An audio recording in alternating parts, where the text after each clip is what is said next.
Thanks for joining us. I'm Megan Roberts. Mark Carney is launching into his new role as Liberal Party leader after a landslide win yesterday. The Fort Smith-born former central banker will replace Justin Trudeau as Prime Minister in the coming days.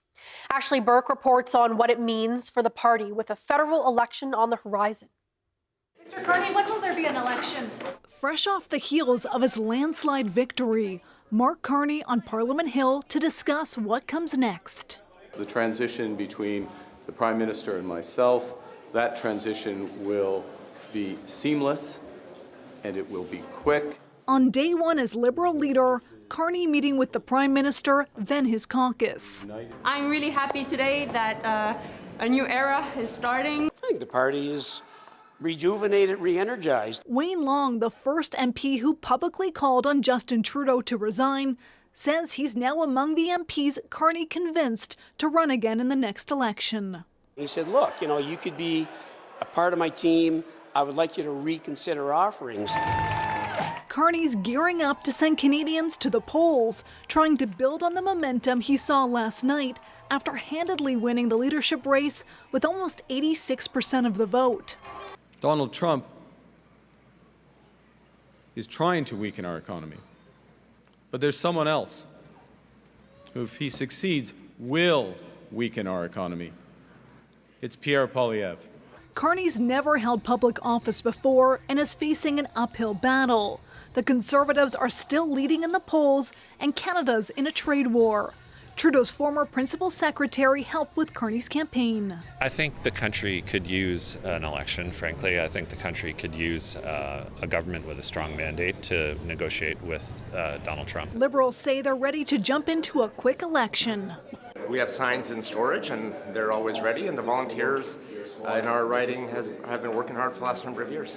I am ready for an election in Beaches East York, and I think we got a fair fighting chance. The Conservatives already taking aim at Carney, attacks that are expected to ramp up. I think the Conservatives are resorting to the kind of dirty personal politics that Mr. Poilievre has been known for since he was in cabinet with Stephen Harper. Mark Carney has named former cabinet minister Marco Mendicino as his chief of staff for his transition.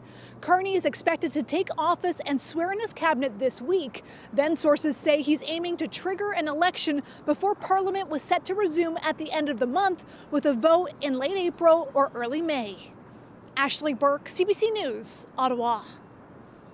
Liberal Yukon MP Brendan Hanley says the new Liberal Party leader is a solid choice. Hanley says Carney can make difficult decisions during even more difficult circumstances. He says that Carney's experience makes him well equipped to help brace the country at a time of political instability.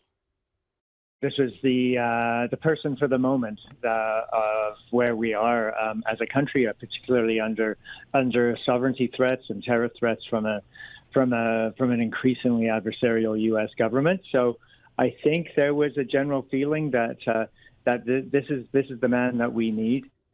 Hanley endorsed Carney in January. Right now, Justin Trudeau is still Prime Minister. Carney will take on the role when he is officially sworn in by Governor General Mary Simon.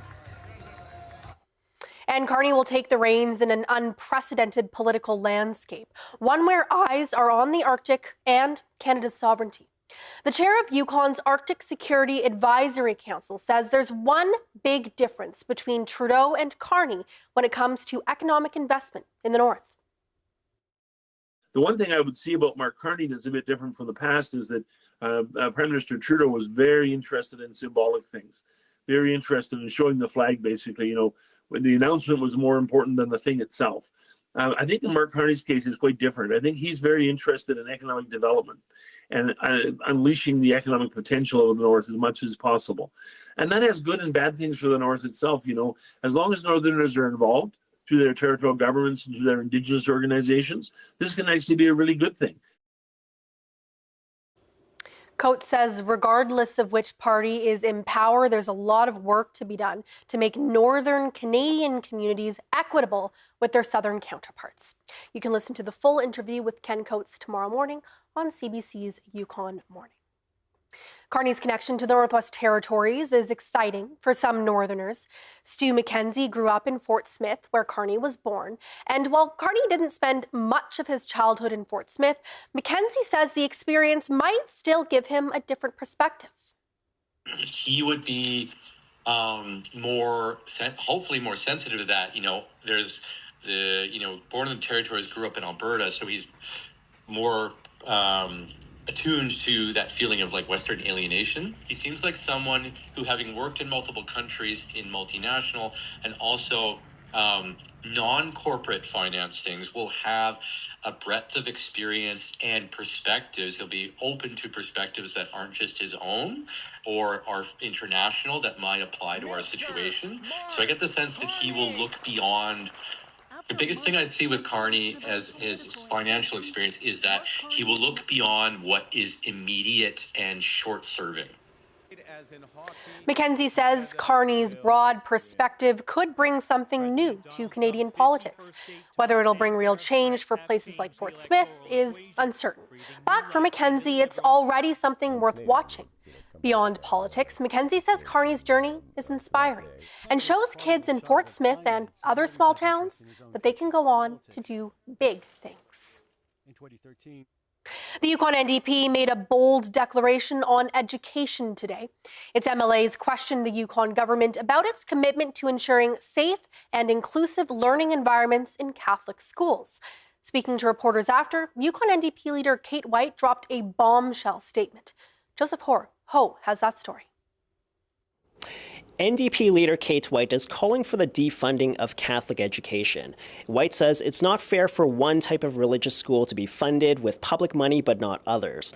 But above all, White says this is about human rights, that there have been too many times where the Department of Education's policies have not been respected, particularly around sexual orientation and gender identity. White's call for defunding Catholic education comes on the heels of the incident at Holy Family Elementary.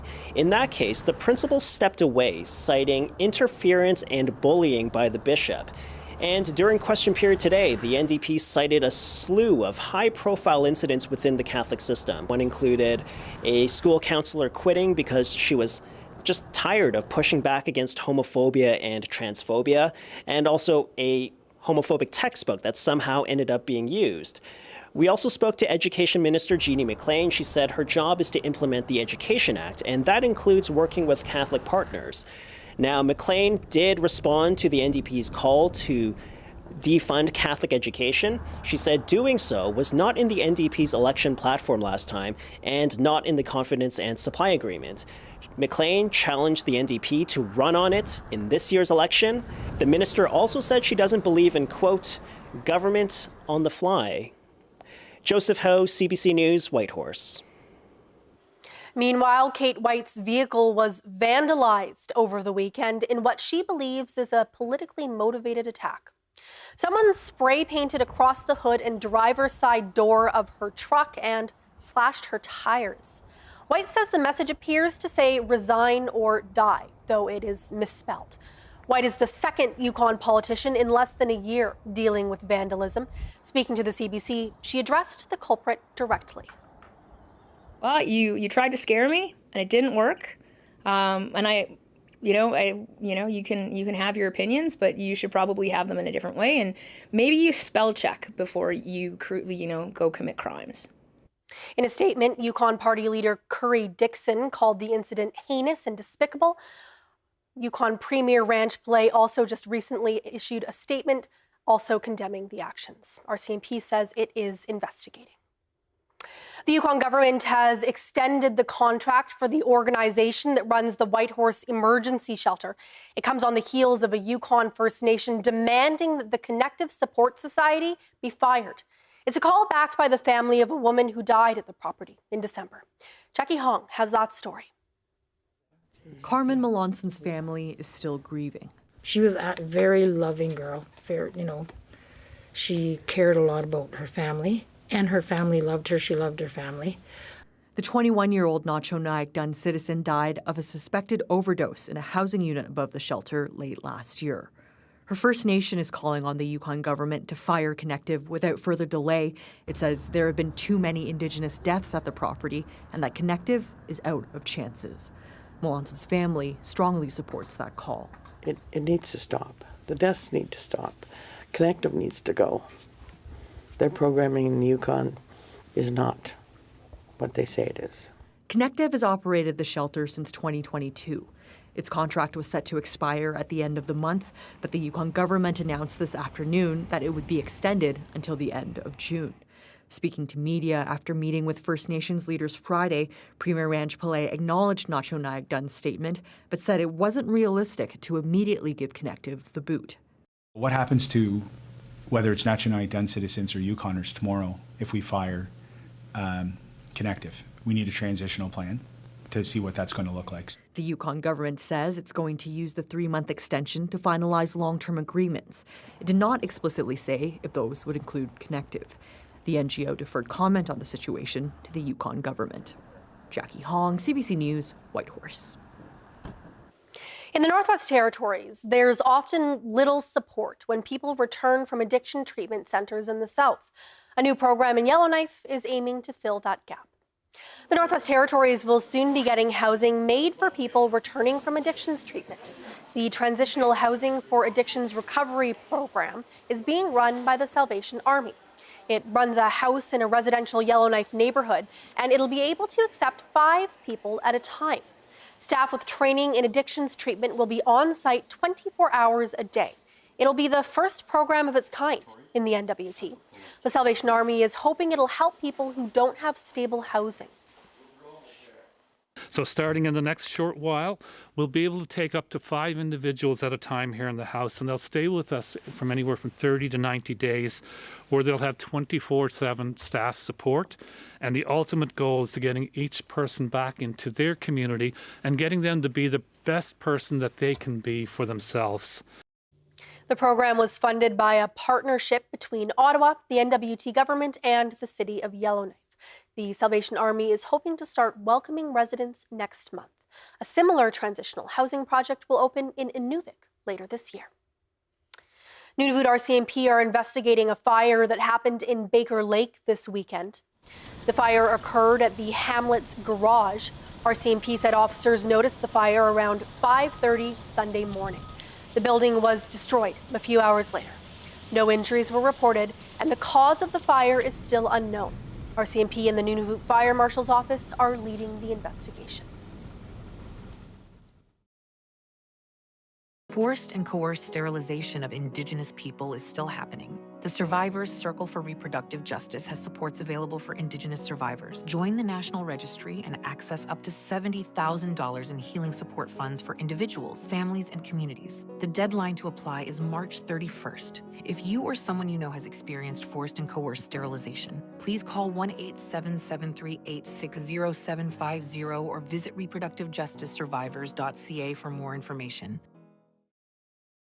When you're able to take the next step and invest in yourself and your future, that brings a ton of security. Definitely something we never thought we'd be able to get if it wasn't for the homebuyers plan. Find out if you qualify at canada.ca/everydollar-counts.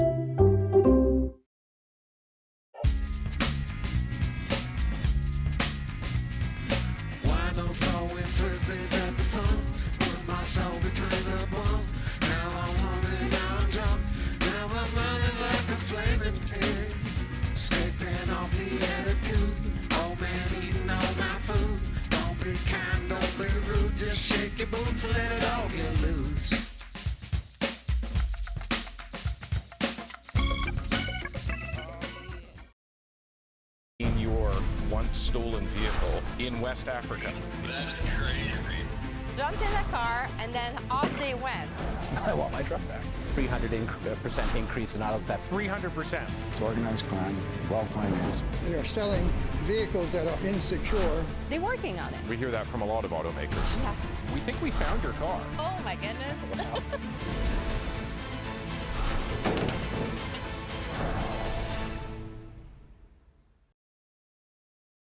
You are finally here. Come on! Just talk to me. Woo! All you have to do is look. Nothing can stand in your way. You still on advice? No, not anymore.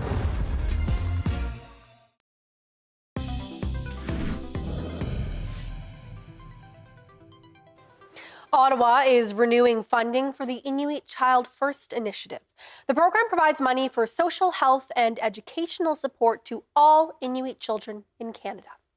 Crown Indigenous Relations Minister Gary Anandasangri made the announcement in Ottawa on Saturday. The minister says the program has only been renewed for 1 more year for now, but the federal government wants to see the Inuit Child First Initiative funded for the long term. Nearly a century ago, several Inuit families were taken from their homes and never returned. The Dundas Harbour relocation is considered the first time Inuit were relocated to benefit Canada's sovereignty.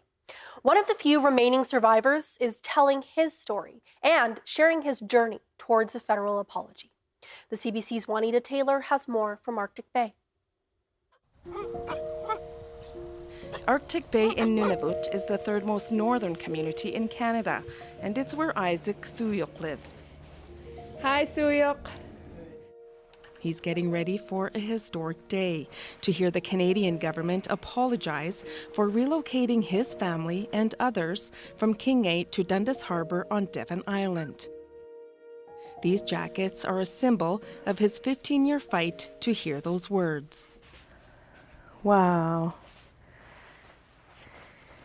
Piu you are doing.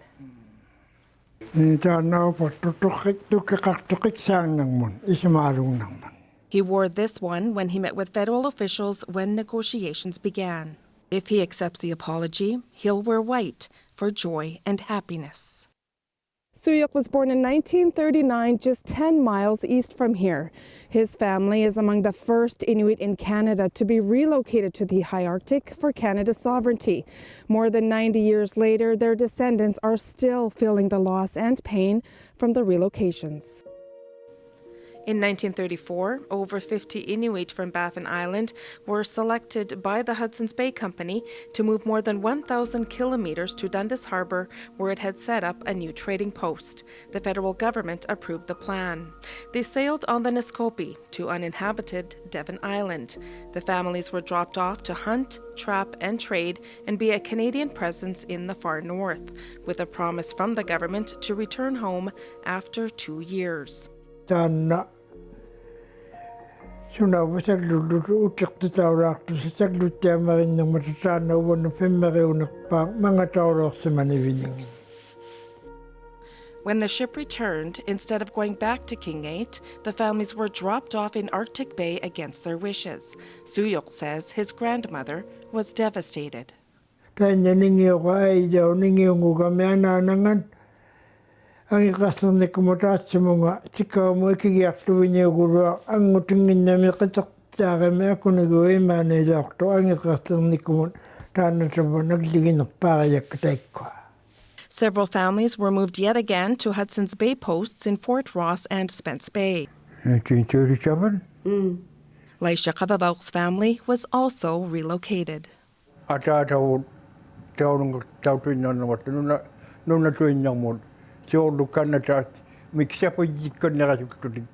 Laisha's daughter, Lucy Kavavauq, is helping to get the acknowledgement.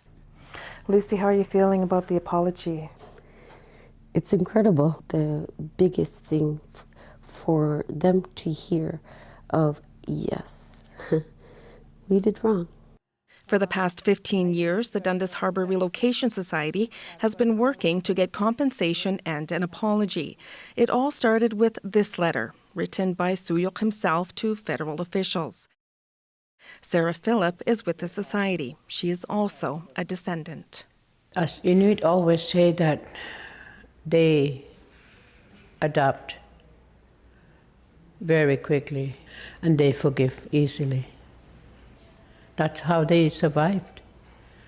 Otherwise, if you don't forgive, you can't go on. And on February 27th, the day they have been long waiting for, Suyuk and his community finally heard those words. We are sorry. We are sorry. Mami anak.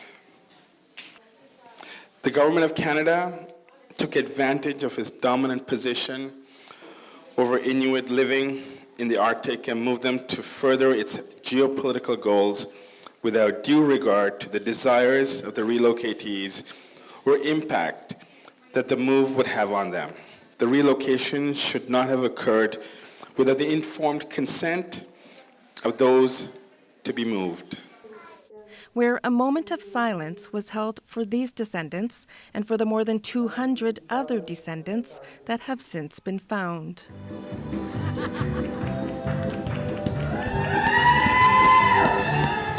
Sana kunero takadlatigo taman na piyaw niya kasi kawang karwagama eman na upiyaw ta suta unatako kawa kuno nakatikaw kanrikiyo nga tana ko wena nakpaw kaw inyo kasi jani liya yuaro nakaw matukawik ya kawa. Bringing celebrations for Inuit who have been waiting for this day to come. That from CBC's Juanita Taylor reporting from Arctic Bay.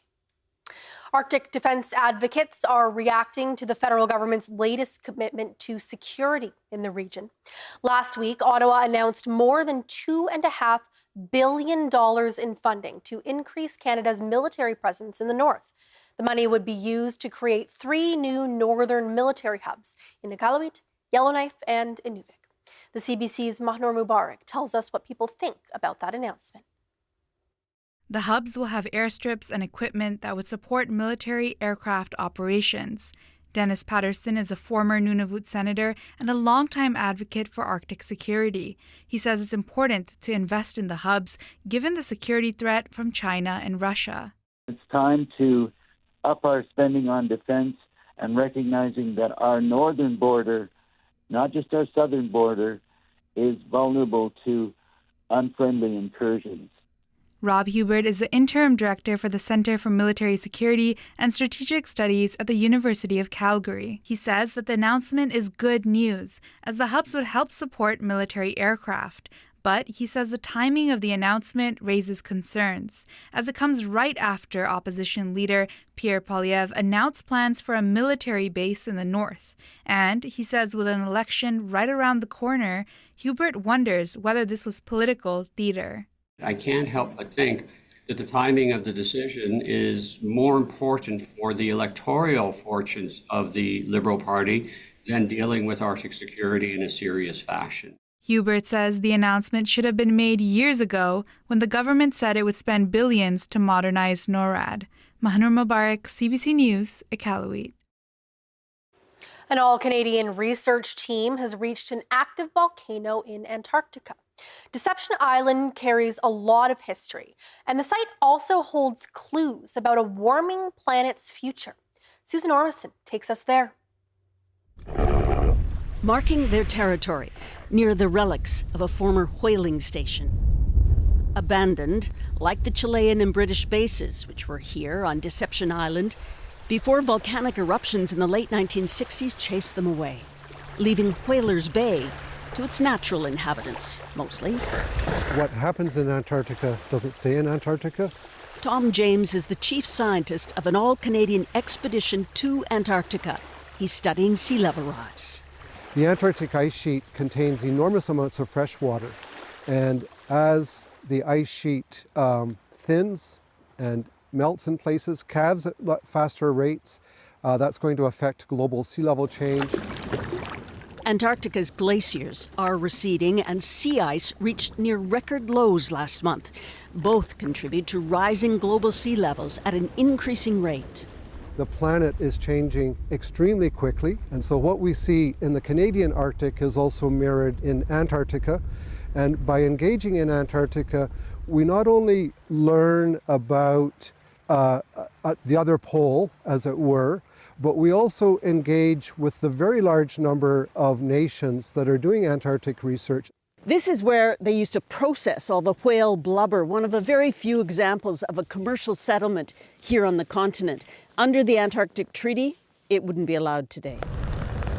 But the island is still changing, with luxury ships bringing thousands of tourists. James is collecting samples for a fellow scientist who wants to measure how ship traffic may be impacting such a remote place. What we're doing is adding to that body of knowledge of how are contaminants dispersing globally, how are glaciers retreating, and how is that retreat of glaciers and overall climate warming changing the environment. 100 years ago, whalers perished on this frozen island. Now data from here will help forecast our climates next century. Susan Ormiston, CBC News, Deception Island, Antarctica. The Ivakak dog sled race is over, and the winners are Charlie Angnatuk and Zachariah Saunders with a time of 26 hours, 23 minutes, and 52 seconds. Willie Kane Jr. and Tamisa Saunders took second, and in third it was Jean-Marie Buln and Jakusi Amamatuak. It took about a week and a half for the mushers to reach Tasioyak after leaving from Kanaksuludjuak. The race is known to be grueling, and while 16 participants started the race, only 11 remained at the end. The mushers get to travel and continue the races with the help from sponsors, especially with the help from Makivik. They highly depend on all the donations from many different places. There were plenty of prizes, including cash, ranging from $2,000 up to more than $17,000. Team helpers also won cash prizes up to $7,500. Morehouse says now it's time to start planning next year's race and start fundraising.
And that is Northbeat for tonight. For news anytime, go to cbc.ca/north.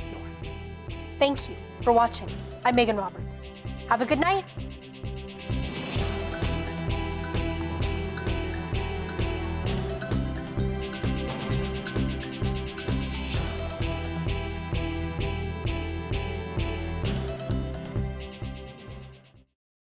Earth is our collective home. That makes us all family. As family, we strive to love and protect each other. Diversity of species is our strength. We are all connected. We survive and thrive together. We celebrate many things this season and make many choices.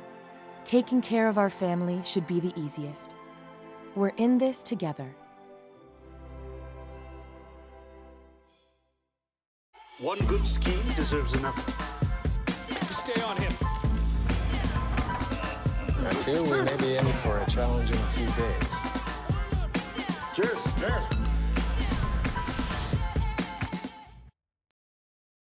12 new records for a penny. Sounds too good to be true. It's not a scam. Cancel anytime. It's all in the fine print. You're going to end up on the hook for a lot more. You think I'm stupid? I used your name to sign up.